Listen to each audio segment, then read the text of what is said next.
1973년 5월 30일부터 6월 3일까지 여의도 광장에서 열렸던 빌리 그레함 한국전도대회의 감동을 아직도 많은 분들이 잊지 못하고 계십니다. 20세기 최고의 복음 전도자 빌리 그레함 목사님의 설교를 통역했던 저도 그날 현장에서 누린 감격과 영광은 그 무엇과도 바꿀 수 없는 소중한 추억입니다. 말씀을 사모하는 성도들이 전국에서 구름같이 모여들었고 맨바닥에 엎드려 간절히 기도하며 온 힘을 다해 하나님을 찬양했습니다. 닷새 동안 무려 320만 명이 모였고 그중 7만 2천 명이 예수님을 구주로 영접하는 놀라운 부흥의 역사가 일어났습니다. 이로 인해 지역교회마다 강력한 전도와 기도의 바람이 불었고 한국교회의 기념비적인 부흥과 성장이 뒤따랐습니다. 이처럼 역사적인 모임에서 우리는 중요한 교훈을 배웁니다. 하나님의 백성들이 한 마음으로 모여 기도할 때 성령의 능력이 나타나고 회개와 영접, 그리고 교회의 성장이 뒤따른다는 사실입니다. 이 일은 단지 과거의 사건이 아니라 오늘날에도 여전히 유효한 원리입니다. 모여 기도할 때 능력이 생깁니다. 함께 찬양할 때 기쁨이 넘칩니다. 주님께서는 여전히 우리가 마음을 다해 모여 간구할 때 응답하시고 말씀을 사모하는 이들을 통해 교회를 성장시키십니다.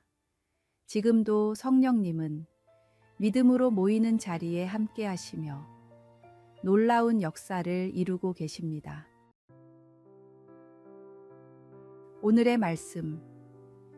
하나님을 찬미하며 또 온 백성에게 칭송을 받으니 주께서 구원받는 사람을 날마다 더하게 하시니라. 오늘의 만나. 오늘 하루 가정과 교회와 민족을 위한 간절한 기도로 시작해 보십시오. 하나님의 능력이 당신의 삶에 새롭게 부어질 것입니다.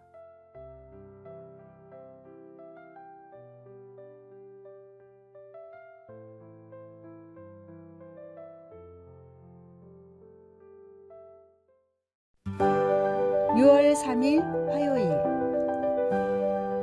성분의 지혜.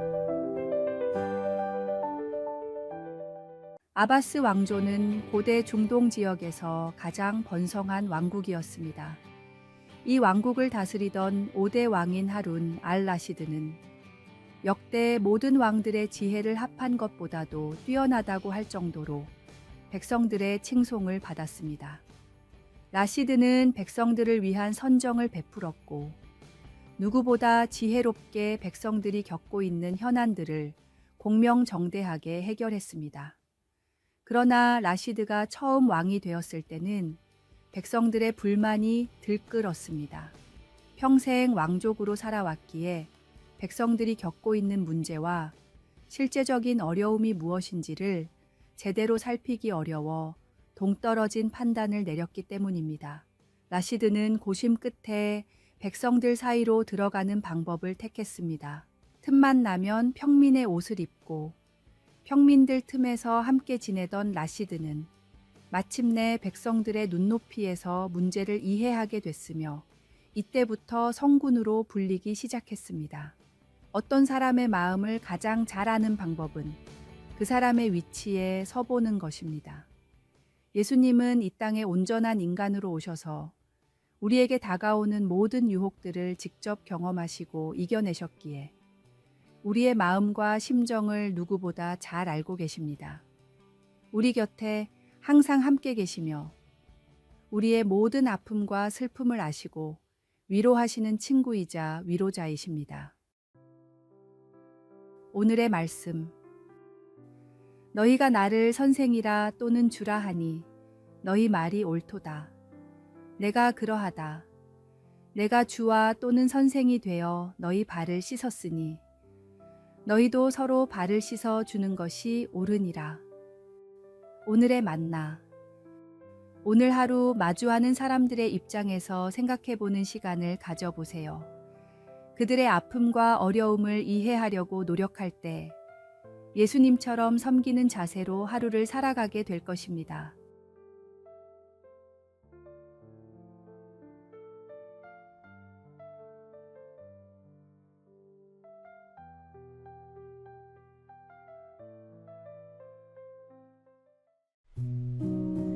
(6월 4일) 수요일. 호랑이 우리 속으로. 모노레일을 타고 동물원을 관광하던 한 남자가 갑자기 호랑이 우리로 떨어졌습니다. 이 모습을 본 관광객들은 깜짝 놀라 재빨리 신고를 했지만 더 놀라운 일은 그 후에 벌어졌습니다. 남자의 접근에 놀란 호랑이는 주변을 돌며 경계하다가 결국 달려들어 남자를 마구 공격했습니다. 다행히 재빨리 달려온 구조 요원들 덕분에 남자는 구조되어 목숨을 건졌습니다. 이후 조사에서 이 사고의 충격적인 진실이 밝혀졌습니다. 남자는 사고로 떨어진 것이 아니라 자진해서 모노레일에서 호랑이 우리로 뛰어내린 것이었습니다. 그 이유는 단 하나, 호랑이를 가까이서 보고 싶어서였습니다. 그런데도 이 남자는 단순한 호기심 때문에 위험을 무릅쓰고 행동했습니다. 결국 추락으로 팔다리가 부러지고 호랑이에게 물려 폐까지 뚫리는 심각한 부상을 입었습니다. 죄의 결과가 사망임을 알면서도 그것을 행하는 사람은 호랑이 우리에 자발적으로 뛰어드는 것과 다를 바 없습니다. 때로는 우리도 죄의 유혹 앞에서 한 번쯤은 이라는 생각에 빠질 수 있습니다. 그러나 그 결과는 우리가 상상하는 것보다 훨씬 참혹할 수 있습니다. 주님의 귀한 보혈로 인해 우리가 누리는 구원의 은혜가 더럽혀지지 않도록 죄는 그 모양이라도 조심하는 지혜가 필요합니다. 오늘의 말씀. 사람이 감당할 시험 밖에는 너희가 당한 것이 없나니 오직 하나님은 미쁘사 너희가 감당하지 못할 시험 당함을 허락하지 아니하시고 시험 당할 즈음에 또한 피할 길을 내사 너희로 능히 감당하게 하시느니라. 오늘의 만나. 일시적 쾌락을 위해 위험을 감수하는 선택보다 하나님의 지혜를 구하고 유혹을 이기는 길을 선택하십시오. 주님은 항상 피할 길을 마련해 두셨습니다.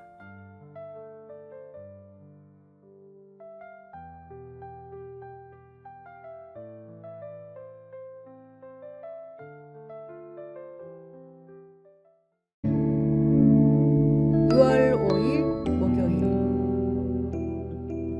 발을 씻기신 주님. 중동 지역의 대부분은 사막이거나 건조합니다.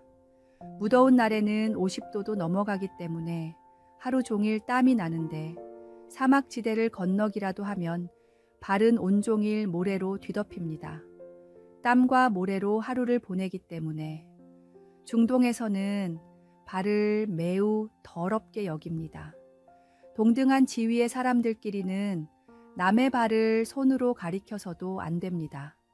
부끄러운 곳을 지적하는 무례한 행위이기 때문입니다. 이 지역의 사람들이 누군가에게 줄 수 있는 가장 큰 모욕도 신고 있는 신발을 들어 때리는 것입니다. 발을 씻기는 일은 하인 중에서도 가장 낮은 하인이 해야 하는 천한 일이었습니다. 예수님이 제자들의 발을 씻기려고 하실 때 제자들이 큰 충격을 받았던 것도 이런 이유 때문이었습니다. 하나님의 아들인 내가 이처럼 낮아졌듯이 너희도 스스로를 낮추어 다른 사람들을 섬겨라. 예수님이 제자들에게 마지막으로 가르치셨던 것은 겸손입니다. 만왕의 왕이신 주님은 제자들의 발을 씻기시고 세상의 가장 낮은 사람들을 찾아가 사랑과 은혜를 베푸신 겸손의 주님이셨습니다. 높아지고 강해지려는 세상의 속성을 따라 살지 말고 더 낮게, 더 약한 사람들을 찾아가 섬기는 사랑의 속성을 따라 사십시오. 오늘의 말씀. 내가 주와 또는 선생이 되어 너희 발을 씻었으니 너희도 서로 발을 씻어 주는 것이 옳으니라. 오늘의 만나. 누군가를 섬길 기회를 찾아보세요. 가족이나 직장 동료, 이웃에게 작은 친절을 베푸는 것부터 시작해 보십시오. 예수님처럼 낮아져 섬길 때 오히려 우리의 영혼은 높아지고 풍성해집니다.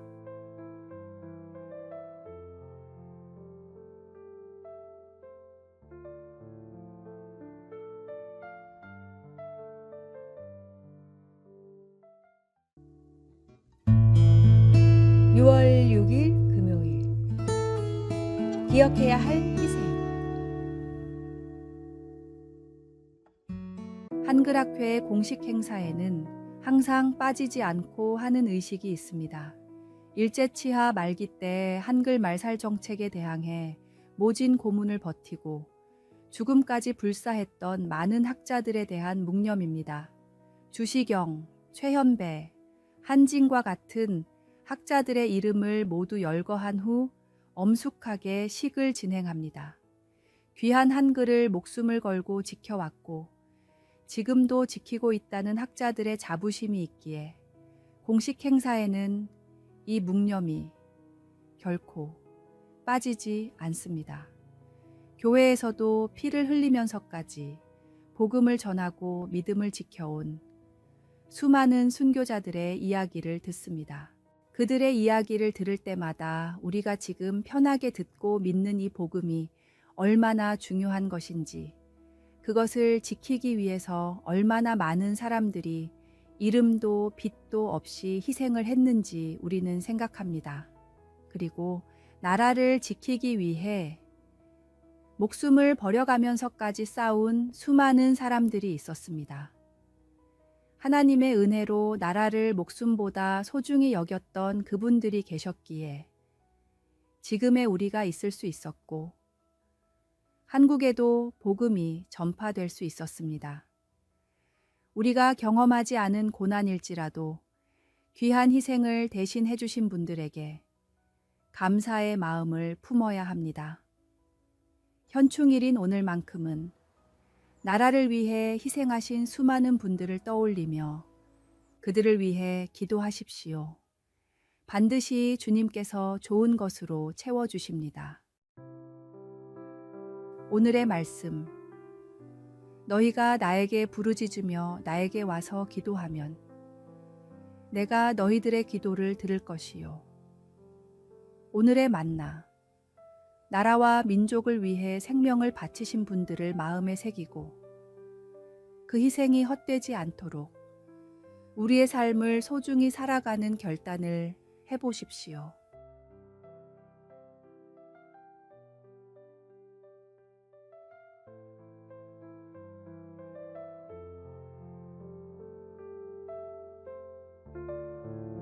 아래의 빨간색 글자 구독을 누르시어 더 많은 전도의 열매를 맺으시기를 기도합니다.